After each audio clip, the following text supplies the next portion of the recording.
نحمده ونستعينه ونستغفره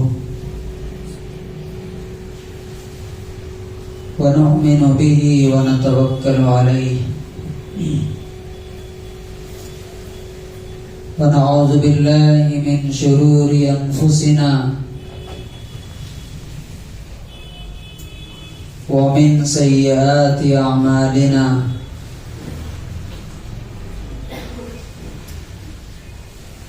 من يهده الله فلا مضل له ومن يضلله فلا هادي له ونشهد أن لا إله إلا الله وحده لا شريك له ونشهد أن سيدنا ومولانا محمدا عبده ورسوله أما بعد فأعوذ بالله من الشيطان الرجيم بسم الله الرحمن الرحيم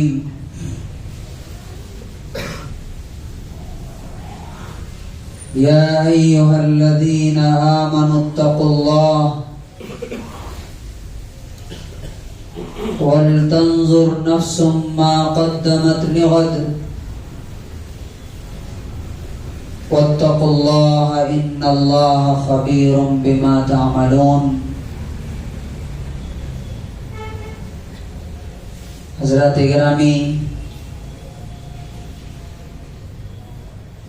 ساری تعریف اس اللہ کے لیے ہے جس کے ہاتھ میں زندگی اور موت ہے. الذی خلق الموت والحیات، جس نے موت اور زندگی بنائی ہے، پیدا کی ہے. لیبلوکم ایکم احسن عملا، تاکہ تم کو آزما کر کے دیکھ لے کہ تم میں سے کون بہتر عمل کرنے والا ہے. تعریف کے لائق تو صرف وہی خدا ہے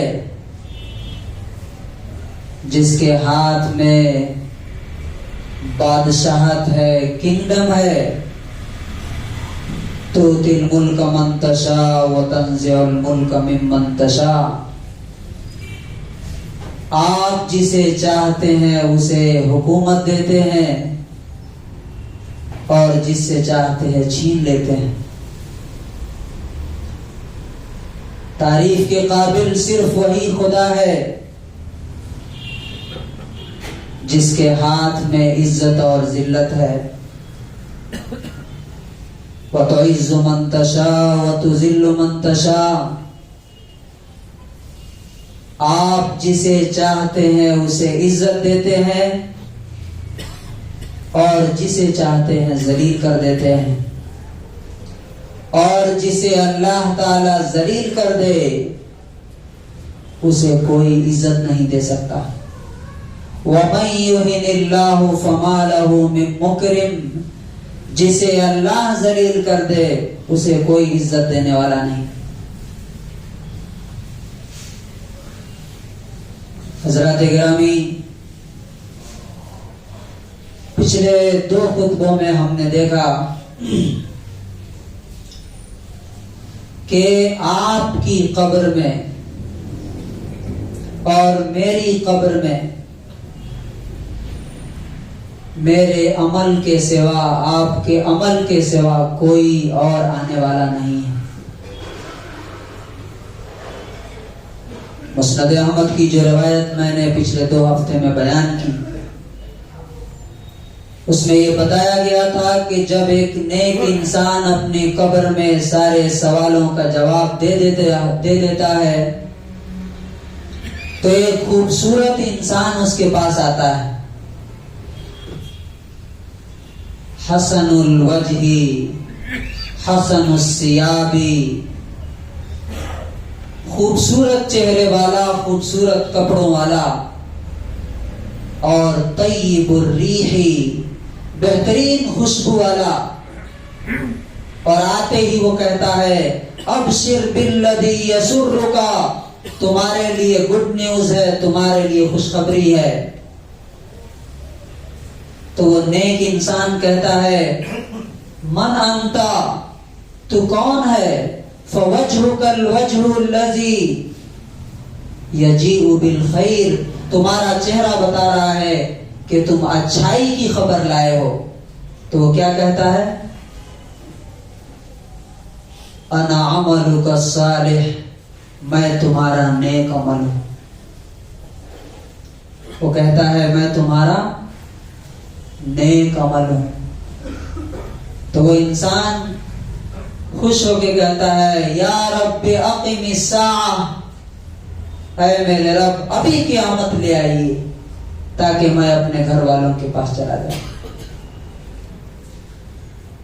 اور اگر برے ہیں تو میں نے دیکھا، آپ نے دیکھا کہ قبر میں کیسا آدمی آئے گا، قبیح الوجہ قبیح الثیاب منتن الریح، جس کا چہرہ انتہائی بھیانک، ڈراؤنا، خطرناک، جس کے کپڑے انتہائی گندے اور جس کی بدبو انتہائی بری ہوگی، اور آتے ہی کہے گا ابشر بالذی یسوءک، تمہارے لیے بری خبر ہے، تمہارے لیے بیڈ نیوز ہے۔ تو وہ کہے گا کہ من انت، تو کون ہے؟ فوجہک الوجہ یجیء بالشر، تمہارا چہرہ بتا رہا ہے کہ تو بری خبر لائے ہو۔ تو کیا کہتا ہے؟ انا عملک الخبیث، میں تمہارا گندا عمل ہوں جو تم دنیا میں کرتے تھے۔ ایک منٹ کو سوچئے کہ ہم جس کنڈیشن میں زندگی گزار رہے ہیں، اگر اسی حالت میں موت آ گئی تو کیسا چہرے والا آدمی ہماری قبر میں آئے گا؟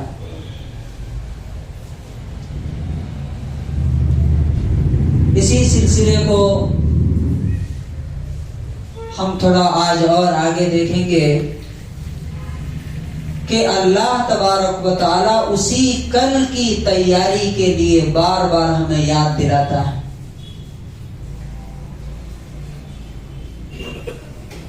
سورۃ الحشر کی آیت نمبر 18 اللہ تعالیٰ فرماتا ہے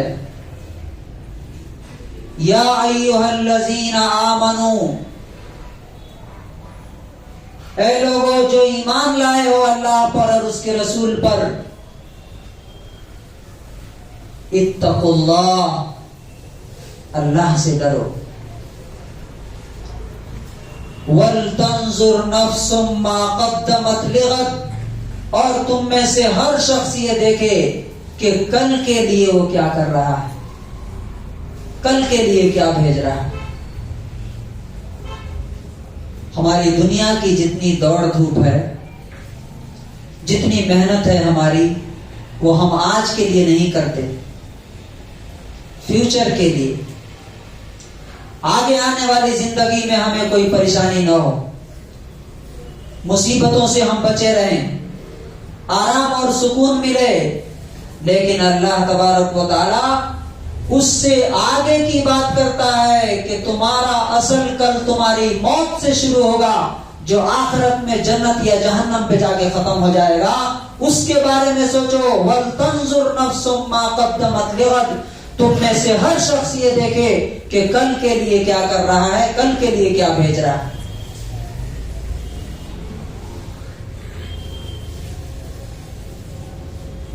رسول اللہ صلی اللہ علیہ وسلم نے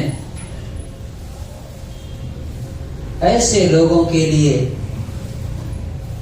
تعریفی جملے کہے جو لوگ اپنی موت کو، اپنی آخرت کو، اپنی اصل زندگی کو یاد کر کے اس کے لیے مسلسل تیاری میں لگے ہوئے ہیں۔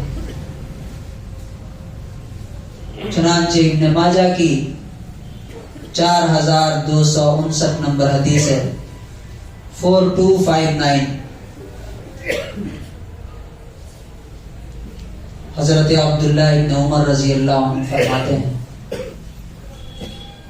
اتیت النبی صلی اللہ علیہ وسلم عاشر عشرۃ،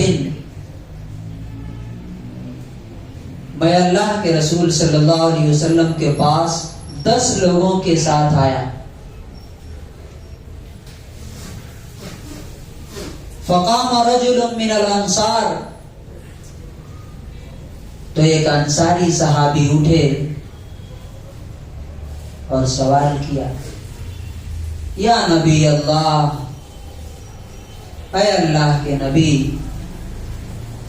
من اقیس الناس و احزم الناس، آپ کی نظر میں سب سے زیادہ چالاک، سب سے زیادہ ہوشیار، سب سے زیادہ وائز، سب سے زیادہ انٹیلیجنٹ آدمی کون ہے؟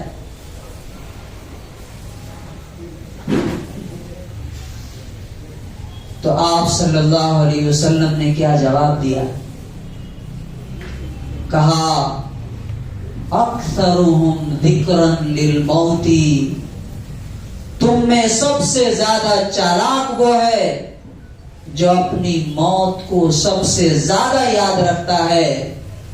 وَأَكْثَرُهُمْ اسْتِعْدَادًا لِلْمَوْتِ، اور اپنی موت کے لیے سب سے زیادہ تیاری کر رہا ہے، وہ سب سے زیادہ چالاک، سب سے زیادہ ہوشیار ہے. اور آپ نے فرمایا اولئک الاکیاس ذهبوا بشرف الدنیا وکرامت الآخرہ، یہی لوگ ہیں جنہوں نے دنیا کی عزت بھی لوٹ لی اور آخرت کا رسپیکٹ بھی انہوں نے حاصل کر لیا. غور کیجیے، کیا میں رسول اللہ صلی اللہ علیہ وسلم کے کرائیٹیریا پہ پورا اترتا ہوں؟ کیا میں موت کو اس طرح یاد کرتا ہوں جس طرح رسول اللہ صلی اللہ علیہ وسلم نے فرمایا؟ کیا موت کے لیے اس طرح میں تیاری کر رہا ہوں جیسا کہ رسول اللہ صلی اللہ علیہ وسلم نے فرمایا؟ اب آئیے ہم یہ دیکھتے ہیں کہ جو لوگ اللہ تبارک و تعالیٰ نے جن کو کہا کہ رضی اللہ عنہم، اللہ ان سے خوش ہو گیا، وہ لوگ کس طرح سے اپنی آخرت، اپنی موت کے لیے تیاری کیا کرتے تھے.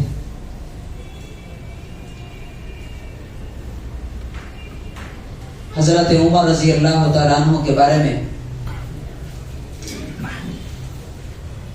بخاری کی 2772 نمبر حدیث ہے. دیکھیے ہم لوگ کیا کرتے ہیں، سب سے بعد میں ہم نمبر رکھتے ہیں آخرت کے کام کا. یعنی مثال کے طور پہ ہمارے گھر میں اگر کوئی چیز یوز کے لائق نہیں ہے تو کہاں چلی جائے گی؟ مسجد میں بھیج دو.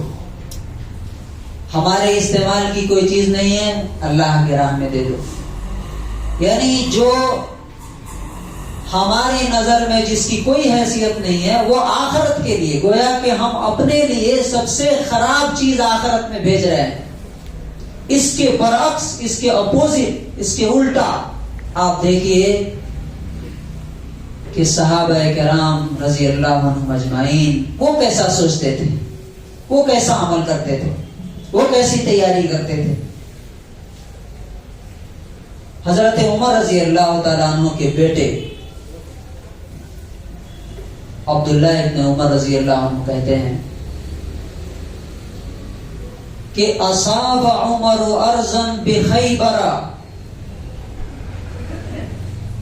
حضرت عمر رضی اللہ عنہ کو ایک زمین خیبر میں ملی. خیبر عرب کا بہترین علاقہ، بہت ہی قیمتی زمین تھی. حضرت عمر رضی اللہ تعالیٰ عنہ رسول اللہ صلی اللہ علیہ وسلم کے پاس تشریف لائے اور آ کر کے کہا، یا نبی اللہ، اے اللہ کے نبی، اصبت ارضا بخیبر، مجھے خیبر میں ایک زمین ملی ہے، لم اصب ارضا قط انفس منہ، اس سے قیمتی، اس سے بہترین میرے پاس کوئی اور سائٹ نہیں ہے، میرے پاس کوئی اور زمین نہیں ہے، میرے پاس کوئی اور مال نہیں ہے، میرے پاس اور کوئی پراپرٹی نہیں ہے. یعنی میرے پاس جتنی چیزیں ہیں ان سب میں سب سے زیادہ قیمتی چیز وہ ہے میرے نزدیک. تو میں چاہتا ہوں کہ اللہ کی راہ میں صدقہ کر دوں. فماذا تأمرنی، آپ اس سلسلے میں مجھے کیا مشورہ دیتے؟ سوچئے، ہم کیا کرتے ہیں؟ سب سے نمٹنے کے بعد، سب کو دینے کے بعد، سب سے فارغ ہونے کے بعد جب جو بچ جاتا ہے وہ اپنے لیے آخرت میں بھیجتے ہیں کہ ٹھیک ہے اب کچھ کرنے کے لیے نہیں رہا تو اب چلو یہ آخرت کے لیے کر لیتے ہیں. نہیں، سب سے قیمتی چیز میرے پاس ہے. یہ کون کہہ رہا ہے؟ جس کے بارے میں اللہ کے رسول نے گارنٹی دے دی تھی کہ عمر جنتی ہیں، جنت میں جائیں گے. اس کے بعد یہ حال ہے، جبکہ ہمارے بارے میں کوئی گارنٹی نہیں ہے کہ ہم جائیں گے کہ نہیں جائیں گے. ویسے اللہ سے اچھی امید رکھنی چاہیے لیکن گارنٹی تو نہیں ہے ہمارے بارے میں. تو رسول اللہ صلی اللہ علیہ وسلم نے ان کو مشورہ دیا. کیا مشورہ دیا؟ ان شئت حبست اصلہا، کہ عمر میرا مشورہ یہ ہے کہ تم اصل زمین اپنے پاس رکھو اور تصدقت بہا، اس کی جو انکم ہے، جو آمدنی ہے، وہ اللہ کے راہ میں صدقہ کر دو. تو حضرت عمر رضی اللہ، چونکہ بہترین مشورہ اللہ کے رسول صلی اللہ علیہ وسلم سے بہتر مشورہ کون دے سکتا ہے؟ تو تصدق عمر، حضرت عمر رضی اللہ عنہ نے اس کو صدقہ کر دیا. کیسے؟ بِأَنَّهُ لَا يُبَاعُ أَصْلُهُ، کہ وہ زمین تو بیچی نہیں جائے گی، وَلَا يُوهَبُ، نہ کسی کو دی جائے گی، وَلَا يُورَثُ، اور نہ اس زمین کا کوئی وارث ہوگا. اس سے جو انکم آئے گی، جو آمدنی آئے گی، وہ کس کو دی جائے گی؟ دیکھیے، فی الفقراء، غریبوں کے لیے، والقربا، رشتہ داروں میں تقسیم کی جائے گی، وفی سبیل اللہ، اللہ کی راہ میں جہاد کرنے والوں کو دیا جائے گا، والضیف، مہمانوں کی اس سے خدمت کی جائے گی، وابن السبیل، اور مسافر جس کا پیسہ ختم ہو جائے، جس کا سامان کم پڑ جائے، اسے دیا جائے گا. یہ دیکھیے، یہ آخرت کی تیاری کرنے والے لوگ تھے. جبکہ ان کو جنت کی بشارت مل چکی تھی، اس کے باوجود انہوں نے سب سے بہترین، سب سے قیمتی مال اپنے آگے بھیجا. کیوں؟ اس لیے کہ ان کو یقین تھا کہ جو کچھ ہم یہاں سے بھیجیں گے، وَمَا تُقَدِّمُوا لِأَنفُسِكُم مِّن خَيْرٍ تَجِدُوهُ عِندَ اللَّهِ، تم جو کچھ نیکی اور بھلائی اپنے آگے بھیجو گے، اللہ کے پاس جا کر کے تم کو وہی ملے گا. اب سوال یہ ہے، کیا ہمارے پاس کوئی ایسا پلان ہے کہ ہماری جو سب سے بہترین سائٹ ہے، جو سب سے بہترین گھر ہے میرے پاس، جو بہترین دکان ہے، وہ ہم صدقہ کر دیں گے اللہ کے لیے، اپنے لیے؟ اللہ کے لیے کون کیا کرتا ہے؟ جو ہم کر رہے ہیں وہ اپنے لیے کریں گے، اور وہی اللہ رب العزت کے پاس ملنے والا ہے. یہ حدیث اور قرآن کی آیتیں ہمیں سبق دیتی ہیں کہ ہم بھی سوچیں کہ ہم کب اپنی آخرت کے لیے صدقہ جاریہ کرنے والے ہیں. ہمارے پاس اس کے لیے کوئی پلان ہے کیا؟ اور یہ کیوں ضروری ہے؟ یہ کیوں ضروری ہے؟ رسول اللہ صلی اللہ علیہ وسلم نے فرمایا جب تم مرو گے، یہ بھی بخاری کی حدیث ہے کہ یتبع المیت ثلاثۃ، جب آپ مرتے ہیں تو آپ کے ساتھ تین طرح کی چیزیں جاتی ہیں، تین چیزیں جاتی ہیں۔ نمبر 1 اہلہ، گھر والے۔ نمبر 2 مالہ، نوکر چاکر۔ اور نمبر 3 عملہ، تمہارا عمل تمہارے ساتھ جاتا ہے۔ لیکن 2 واپس چلے آتے ہیں چھوڑ کر کے، آگے نہیں جائیں گے، ایک رات کے لیے نہیں، 1 سیکنڈ کے لیے تمہارے قبر میں نہیں رہیں گے۔ کون کون؟ اہلہ و مالہ، تمہارے گھر والے اور تمہارے نوکر تمہارے ساتھ نہیں رہیں گے، مٹی ڈال کے واپس چلے آئیں گے، تمہارے ساتھ تمہارا عمل صرف رہ جائے گا۔ تو جو عمل تمہارے ساتھ رہ جائے گا کہ تمہارے مرنے کے بعد تمہارے کام آئے گا، اس کے لیے تمہارے پاس کیا پلاننگ ہے؟ صدقہ جاریہ، کہ مرنے کے بعد بھی مجھے اس کا ثواب ملتا رہے۔ ہم میں سے ہر آدمی سوچتا ہے کہ میں کچھ ایسٹ بنا دوں تاکہ اگر میں بوڑھا ہو جاؤں، کمانے کے لائق نہ رہوں، تو میرے گھر سے کرایہ آتا رہے، دکان سے کرایہ آتا رہے، میری آمدنی ہوتی رہے، یا بچے کو اس لائق بنا دوں کہ یہ مجھے کما کر کے دے۔ اس سے کہیں زیادہ ضروری یہ ہے کہ مرنے کے بعد میری قبر میں ثواب پہنچتا رہے، اس کے لیے انسان پلاننگ کرے، سوچے۔ اور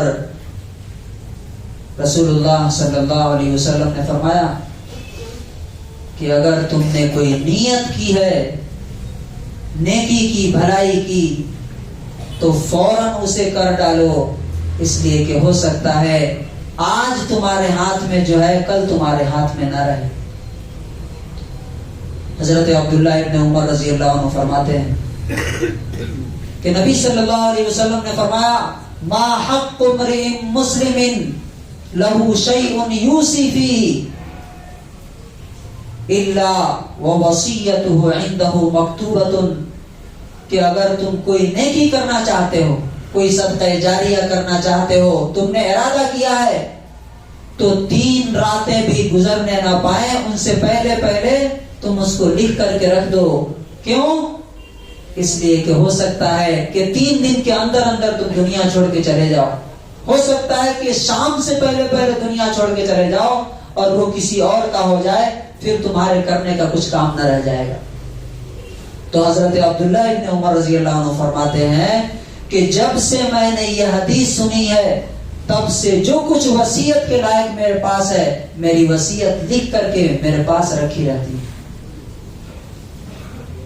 میرے بزرگوں، یہ حدیثیں اور قرآن کی آیتیں ہمیں کیا سکھاتی ہیں کہ جو وقت ہمارے سامنے آنے والا ہے موت کا، اس کی تیاری ابھی اور آج سے شروع کریں، اور مرنے کے بعد جو چیز کام آنے والی ہے اس کی زیادہ فکر کریں اس دنیا میں کام آنے والی چیزوں سے، اس لیے کہ دنیا تو جھونپڑی میں بھی گزر جائے گی، محل میں بھی گزر جائے گی، لیکن مرنے کے بعد کی زندگی گزرنے والی نہیں ہے، ختم ہونے والی نہیں ہے۔ اس میں جو کچھ آپ نے کیا وہی آپ کے کام آئے گا۔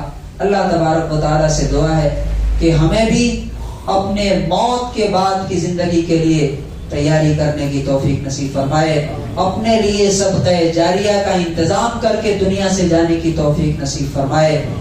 بارک اللہ لنا ولکم فی القرآن العظیم ونفعنی وإیاکم بالآیات والذکر الحکیم۔